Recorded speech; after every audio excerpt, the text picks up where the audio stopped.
자, 오늘 이제 요한복음 12장 이제 마무리를 하는데요. 13장부터는 본격적으로 예수님이 이제 주님의 고난과 죽으심을 준비하는 장이고요. 13장부터 12장은 예수님이 이제 그날을 준비하시기 전에 예수님을 믿는 자들과 믿지 않는 자들이 갈라진다라는 걸 오늘 이 말씀을 통해서 보여주고 있습니다.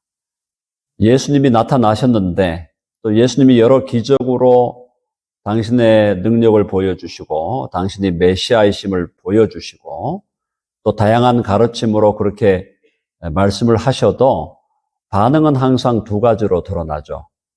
예수님을 믿고 달려오는 사람들이 있는 반면에 예수님을 미워하고 죽이려는 사람이 있다는 겁니다. 자, 예수님을 믿고 달려오는 사람이 많을까요? 아니면 예수님을 미워하면서 싫어하는 사람이 많을까요? 미워하면서 죽이려는 사람이 훨씬 많습니다. 굉장히 중요한 얘기죠. 무슨 뜻인가 하면 저와 여러분이 예수 그리스도를 주와 구주로 믿는 예수님의 제자로 이 땅을 살아가면 예수님의 제자로 우리가 진실되게 살아가면 살아갈수록 사람들로부터 환영을 받는 게 아니다라는 기본적으로 사람에게 환영을 받기가 어렵다라는 것을 우리가 알고 지내야 됩니다. 내가 예수님을 믿기 때문에 사람들이 나를 환영할 것이다. 내가 예수님의 제자이기 때문에 사람들이 나를 존경할 것이다. 혹시 그렇게 생각하고 있다면 완전히 착각을 하고 있는 거죠. 저와 여러분이 예수 그리스도를 믿고 그분의 제자로 정말 진실하게 신실하게 살아가려고 하면 할수록 사람들은 우리를 오해하고 또 때로는 우리를 해하려고 하는 그런 핍박과 박해의 삶이 기다리고 있다라는 걸 우리가 꼭 기억하셔야 합니다. 초창기 처음에 예루살렘 교회가 세워지고 예루살렘에서 온 유대아와 사마리아와 땅끝까지 복음이 증거되는 과정에서 이미 많은 사람들이 순교하지 않습니까? 예수님을 믿고 예수님을 따라가려고 하는 신실한 제자의 삶을 살아갈 때 사람들의 박수와 환영이 있는 게 아니라 도리어 사람들의 박해와 핍박이 있다는 것. 그리고 2000년 동안의 교회 역사 동안 믿음을 신실하게 지킨 사람일수록 그 사람에게 오는 내부적인 자기 개인에게 오는 고난이 있고 질병이 있고 아픔과 상처들이 있었고 또 외부적으로도 그 사람을 향한 핍박과 박해가 있었다는 걸 기억할 때 우리가 예수님을 따라가는 길은 한번 해봅시다. 십자가의 길이다.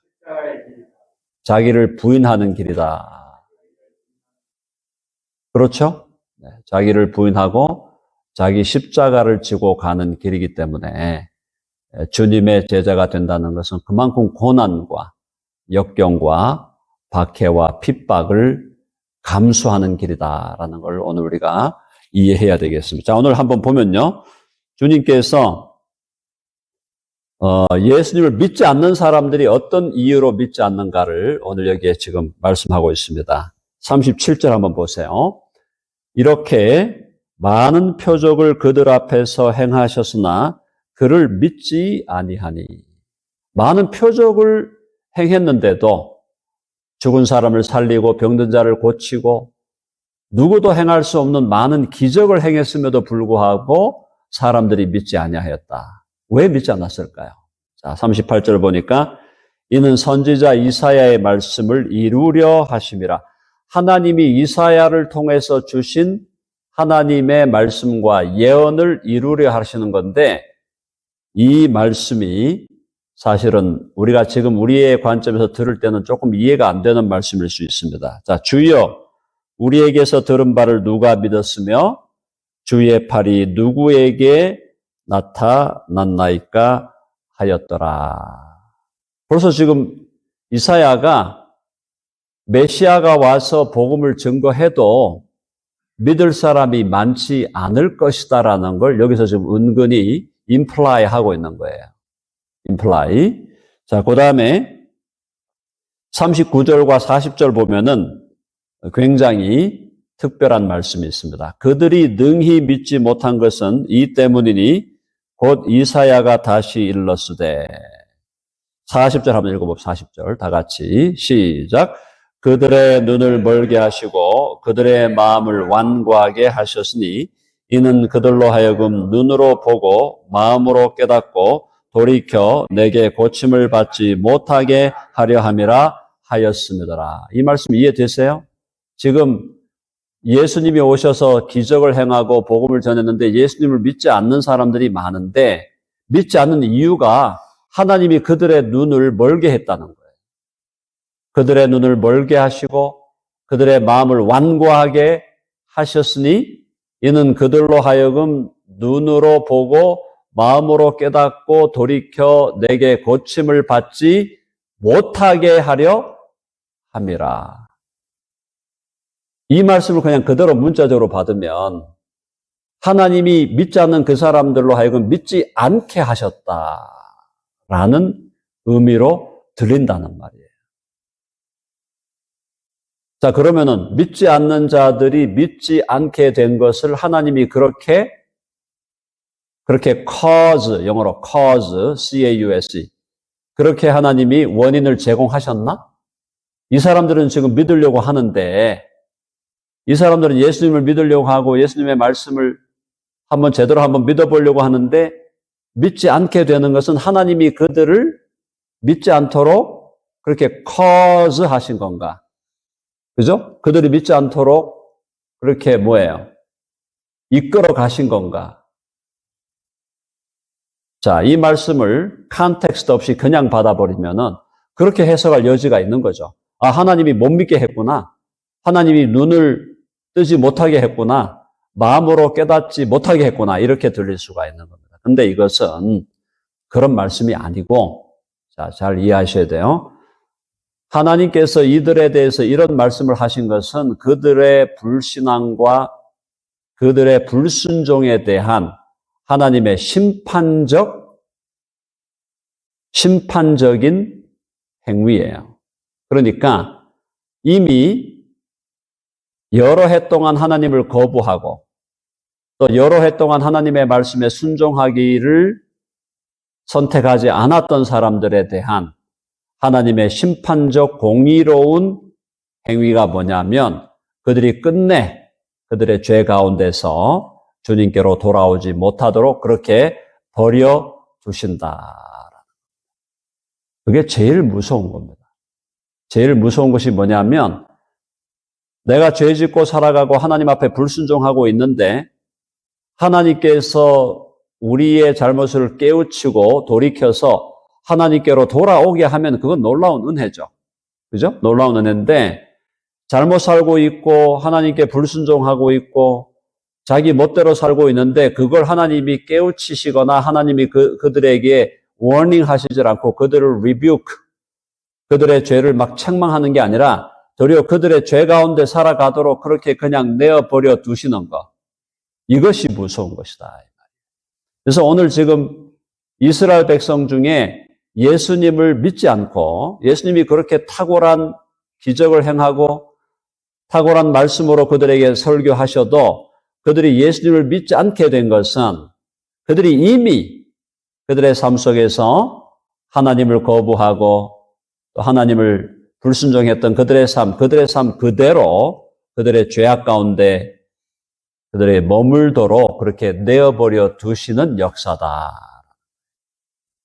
자, 그래서 믿지 아니하는 사람들 중에는 그런 사람들이 있다. 우리가 복음 전도해보면 느끼잖아요. 아, 이 사람 꼭 믿었으면 좋겠는데.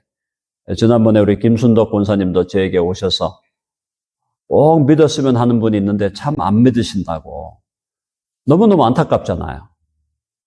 근데 정말 믿었으면 하는 사람이 믿지 않게 될 때 그 중에 이유가 하나가 뭐냐면 안타깝지만 그들의 불순종과 죄 가운데서의 삶 속에 하나님의 공의로운 심판으로 그들을 거기 가운데 내어버려 두시고 버려두시는 그 하나님의 공의적 행위가 있다는 겁니다. 그거는 그만큼 하나님께 대한 범죄와 죄악이 쌓였다는 얘기예요.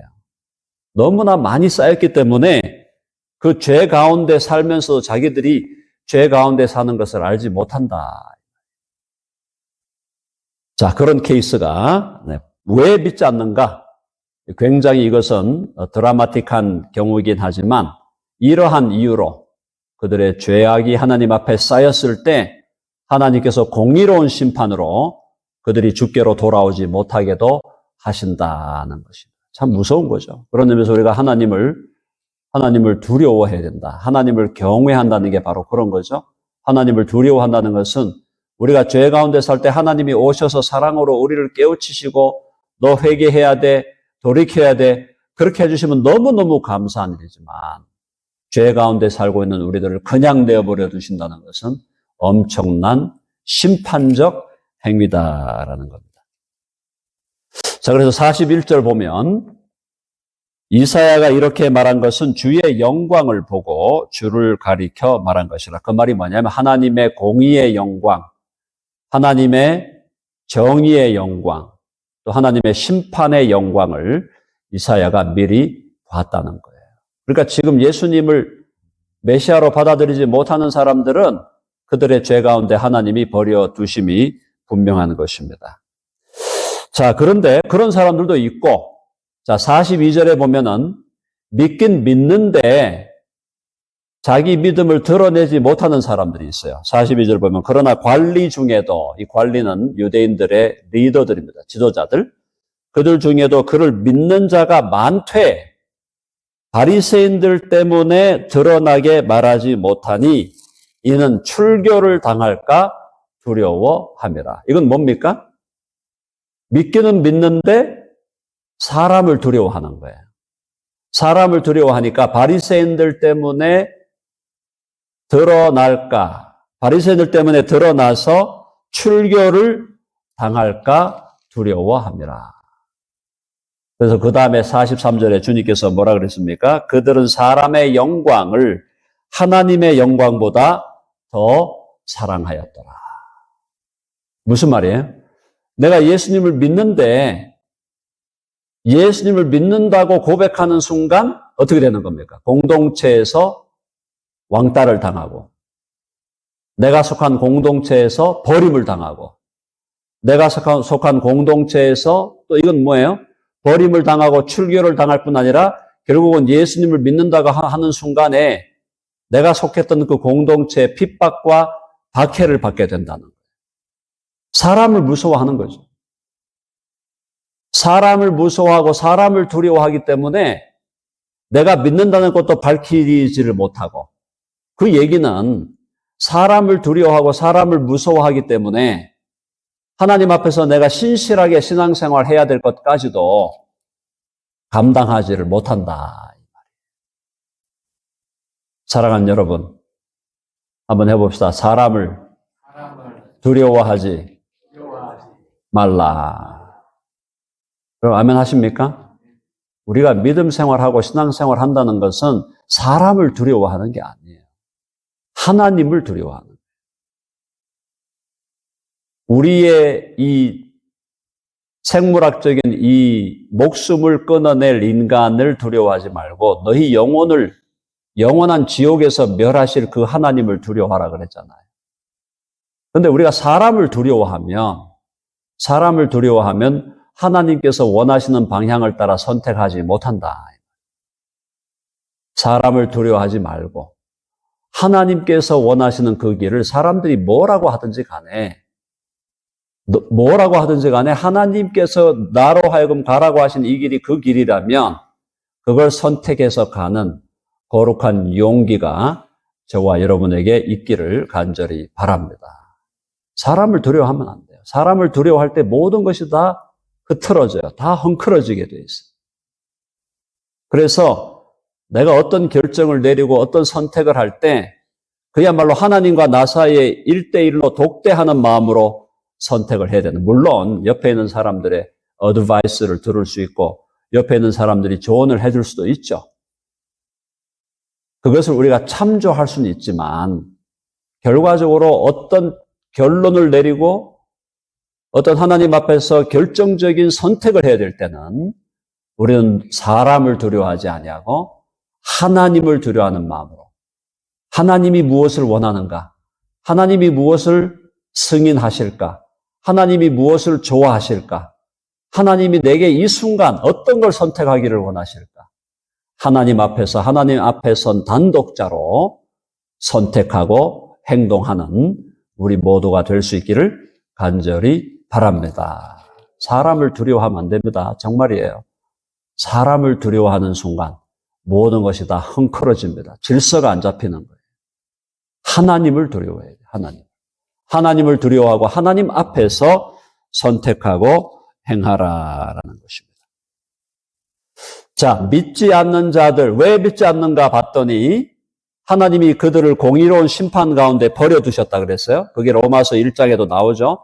로마서 1장에서 사도 바울이 뭐라 그랬습니까? 사도 바울이 그들의 죄 가운데 그들을 버려두시니 그들이 하나님 앞에서 도저히 행해서는 안 되는 일들을 다 행하고 다니면서 하나님 앞에서 내가 옳다고 생각하고 다른 사람도 그 사람이 하는 죄와 잘못을 옳다고, 서로가 옳다고 인정하며 살아가는 게 인간의 모습이다, 이 말이에요.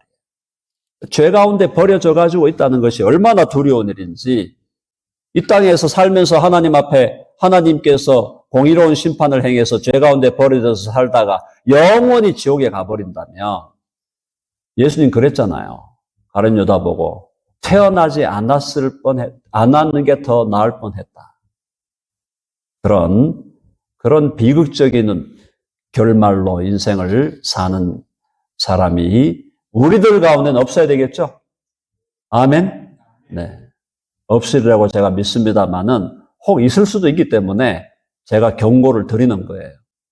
자, 그리고 또 믿기는 믿는데 내가 예수님 믿고 신앙생활 하는데 그걸 숨겨. 사람이 두려워가지고.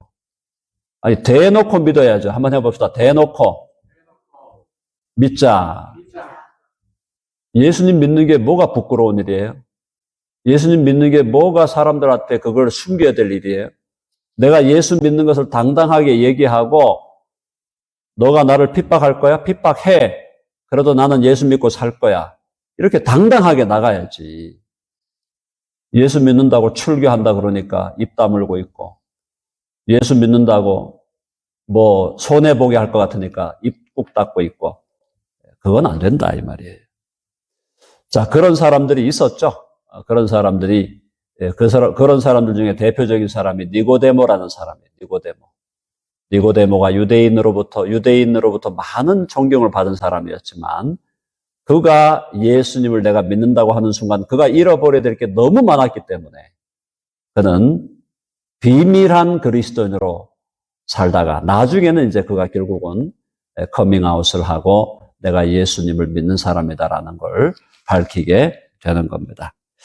자, 이제 44절부터 보시면은 예수님을 믿는다는 것이 무엇인지 우리에게 다시 한번 주님이 정리해 줍니다. 예수께서 외쳐 이르시되 나를 믿는 자는 나를 믿는 것이 아니요 나를 보내신 이를 믿는 것이며, 45절 나를 보는 자는 나를 보내신 이를 보는 것이니라. 너무 귀한 말씀이죠? 저와 여러분이 예수 그리스도를 믿는다는 것은 그건 다른 말로 하면 결국 그를 보내신 하나님을 믿는 것이다. 예수님을 거부하는 것은 하나님을 거부하는 거예요. 자, 그리고 예수님을 보는 자는 나를 보내신 이를 보는 것이니라. 예수님과 하나님 아버지가 물론 삼위일체론적으로 두 분이 구별되지만 그럼에도 불구하고 아들을 보고 아들을 믿는 자는 아버지를 보고 아버지를 믿는 것과 같다라는 겁니다. 자, 예수님께서 빛으로 오셨다고 합니다. 46절 나는 빛으로 세상에 왔나니 무릇 나를 믿는 자로 어둠에 거하지 않게 하려 함이로라. 여러분, 우리의 소속이 어디였습니까? 우리가 예수님 믿기 전에 우리가 어디에 소속되어 있었어요? 마귀에 소속되어 있고 어둠에 속해 있는 자들이었죠, 우리도.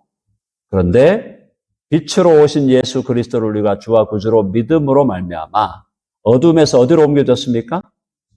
빛으로 옮겨졌어요. 그래서 우리는 누구의 자녀라? 한번 해보자. 나는 빛의 자녀다. 하나님께서 우리를 어두움의 나라에서 빛의 나라로 이전해 주셨어요. 이전. 우리의 소속을 어두움의 나라에서 빛의 나라로 이전해 주셨기 때문에 이제 우리는 빛 가운데 거하여 빛 가운데 살아가야 된다. 자, 그래서 거기 47절 한번 보세요. 47절 다 같이요. 47절 시작. 사람이 내 말을 듣고 지키지 아니할지라도 내가 그를 심판하지 아니하노라. 내가 온 것은 세상을 심판하려 함이 아니요 세상을 구원하려 함이로라. 예수님이 초림, 처음 오신 것은 심판하러 오신 건 아닙니다. 예수님이 처음 오신 것은. 두 번째로 재림하실 때는 심판하러 오시는 거예요. 자, 예수님이 2000년 전에 이 땅에 오실 때는 우리를 구원하기 위해서 오셨다. 심판하시는 것은 그 이후의 일이다. 그 말이죠. 그래서 사람이 내 말을 듣고 지키지 아니할지라도 내가 그를 심판하지 아니하냐. 지금은 내가 심판하지 않겠다. 내가 온 것은 세상을 심판하려 함이 아니요. 지금은 심판하러 온 것이 아니다. 세상을 구원하려 함이로다. 사랑하는 여러분, 예수 그리스도를 주와 구주로 믿음으로 구원을 받으셨습니까? 제가 여러 차례 말씀을 드렸죠. 적어도 이 자리에서 우리가 함께 신앙생활하고 있는 우리 덴버 드림교회로 모여서 신앙생활하고 있는 이 자리에 있는 사람들 중에 한 사람도 낙오되지 아니하고 영원한 하나님의 나라에서 영원히 우리가 함께 만나 영생을 누리게 되기를 간절히 바랍니다. 살아있는 동안에 이 기회를 살려야 돼요. 살아있는 동안에 이 기회를 살려야 된다고. 언제 죽을 것인가? 이거는 진짜 아무도 모르고 죽음이라는 것은 오늘이라도 당장 닥칠 수 있는 거고 죽음이라는 것은 또 예를 들어서 90세가 되고 100세가 되셨는데도 그래도 막 몇 년씩 더 사실 수도 있는 거고 나이가 젊어도 평균 수명이 80, 85가 되는 이 시대라도 내가 60대고 70밖에 안 됐는데 내가 뭐 곧 죽겠나? 그렇게 착각하시면 안 됩니다. 85세가 평균인데 뭐 내가 이제 60대 말이고 70대 초반인데 하나님 나를 데려가시겠나? 그렇게 착각하시지 마시고 60대라도 70대라도 언제라도 죽을 수 있다는 생각하시고 오늘 이 순간 주님 앞에 주님과의 관계를 바르게 하셔야 돼요. 아멘? 그거는 저도 마찬가지예요. 저도 60대에 이제 들어섰고 또 저보다 젊은 분들도 우리 교회에 있는데 하나님이 우리를 부르시는 거는요. 언제라도 부르시기 때문에 살아있는 동안에 내가 이 기회를 잡아야 돼요. 살아있는 동안에 예수님 안 믿고 있다면 빨리 믿으셔야 되고 살아있는 동안에 예수님은 믿었는데 신앙생활이 시원찮게 굴러가면은 빨리 신앙생활을 재헌신하고 제대로 신앙생활을 하셔야 된다. 도대체 언제까지 이걸 미루겠냐 말이에요. 언제까지. 여러분의 생명을 여러분이 스스로 컨트롤할 수 있습니까? 내 생명을 내가 스스로 컨트롤할 수 있는 사람 손 들어보세요. 내가 죽는 날을 정해놓고 사시는 분 있냐 말이에요. 없다니까요. 그러니까 지금 살아있을 때 예수님 믿어야 되고 지금 살아있을 때 신앙생활 제대로 하셔야 된다. 옆에 남편이 죽고 아내가 죽고 다 죽어가는 걸 보면서도 나는 영원히 살 것이라고 착각하고 있다면 그것이야말로 어리석음의 극치지, 극치. The maximum foolishness. The maximum stupidity가 뭐냐? 옆에 있는 사람 다 죽어가는데 나는 계속 오래 살아남아 있을 것이다. 착각하지 마십시오. 내일이라도 당장 죽을 수 있어요. 하나님 앞에서 자신의 삶을 잘 정돈하고 또 믿음 생활 그냥 대충 하지 마시고 제발 말씀드리잖아요. 신앙생활은 대충 할 것이 아니라니까? 그럼 하지를 말아야 돼, 아예. 신앙생활은 대충 하는 게 아니에요. all in 하셔야 돼요, all in. 아멘 하십니까? 네.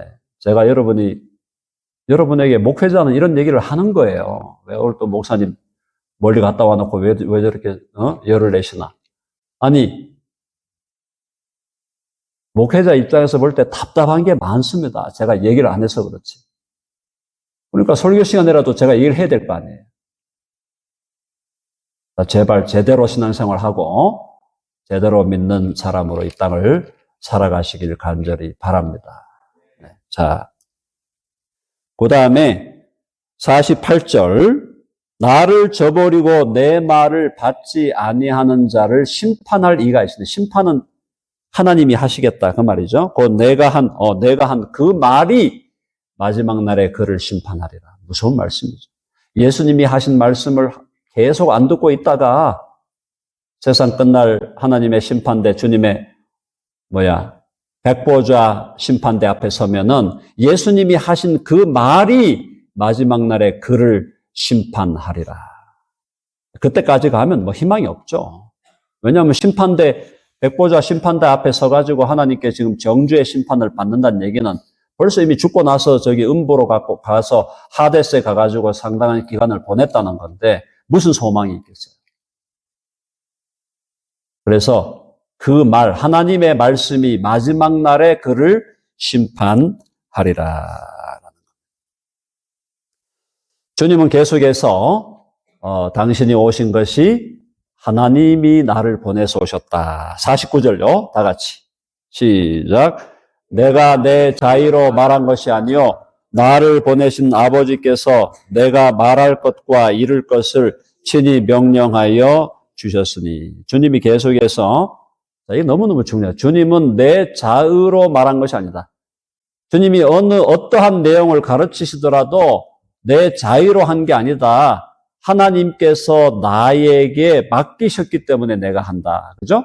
나를 보내신 아버지께서 내가 말할 것과 이룰 것을 친히 명령하여 주셨다. 그러니까 하나님과 하나님 아버지와 아들 사이에는 우리가 알지 못하는 비밀한 소통의 통로가 있는 거예요.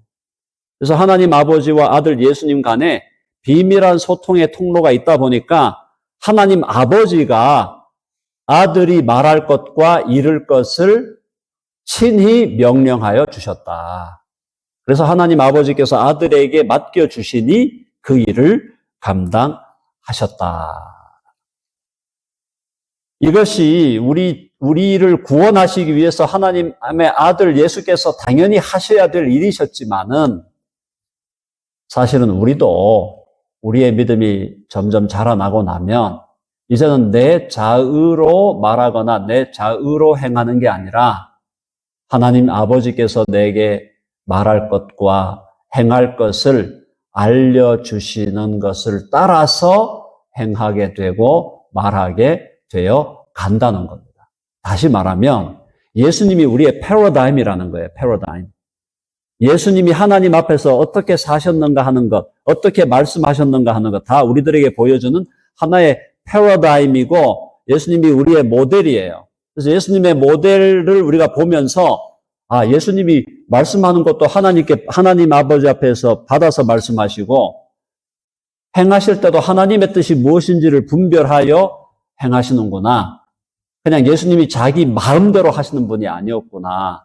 이걸 우리가 본다면 우리의 믿음이 점점 자라가면 자라갈수록 내 마음대로 말하거나 내 마음대로 행하는 게 아니라 주님의 마음과 주님의 뜻이 어디에 있는지를 분별해서 말하고 분별해서 행하게 된다. 예수님의 패러다임을 따라가야 된다. 그래서 예수님이 우리의 모델이기 때문에 우리는 그분의 모델을 따라간다. 자, 마지막에 50절요. 이제 50절 읽고 마무리하겠습니다. 나는 그의 명령이 영생인 줄 아노라. 무슨 말일까요? 예수 그리스도를 믿음으로 말미암아 영생을 얻게 하려는 것이 하나님의 뜻이다. 지금 내가 너희들이 내 말을 듣고 순종하든 또 내 말을 거부하고 죄 가운데 계속 거하든 그것이 결국은 너희들의 선택이긴 하겠지만은 그러나 나는 그의 명령이 영생이다. 하나님이 세상을 이처럼 사랑하사 독생자를 주셨으니 이는 저를 믿는 자마다 멸망하지 않고 영생을 얻게 하려 하심이니라. 아직까지 기회가 있다. 기회가 있을 때 영생을 얻고, 영생을 얻었다면 영생을 얻은 자답게 주님과의 관계 속에서 올인하는 신앙생활로, 그렇게 할 때 여러분이 행복해지는 거예요. 여러분의 삶이 행복해진다니까. 신앙생활 대충 하면은 절대 행복하지 않습니다. 대충 하면은 절대 행복하지 않아요. 그걸 마귀가 그냥 놔두는지 아세요? 마귀가 와가지고 온갖 작업을 다 하게 돼 있어요. 철저히 주님, 저는 이제 옛사람의 삶의 모습을 벗어던지고 새로운 삶으로 온전히 올인하여 주님을 따라가는 주님의 제자가 되겠습니다. 그렇게 하시고 철저히 살 날 얼마 안 남았습니다. 얼마나 남았습니까? 얼마나 남았습니까, 여러분? 인생이 우리 교회 평균이 70인데 얼마나 남았단 말이에요. 정말 신실하게 신앙생활 하시고 철저하게 신앙생활 하시고 대충대충 신앙생활 할 것 같으면 안 하시는 게 좋아요. 뭐하러 대충대충 신앙생활 해요? 교회도 뭐 대충대충 나오고. 철저히 올인해서 신앙생활을 해도 시간이 모자란다라는 걸 기억하시고 주님 앞에서 다시 한번 우리의 믿음을 새롭게 하는 우리 모두가 되기를 간절히 바랍니다.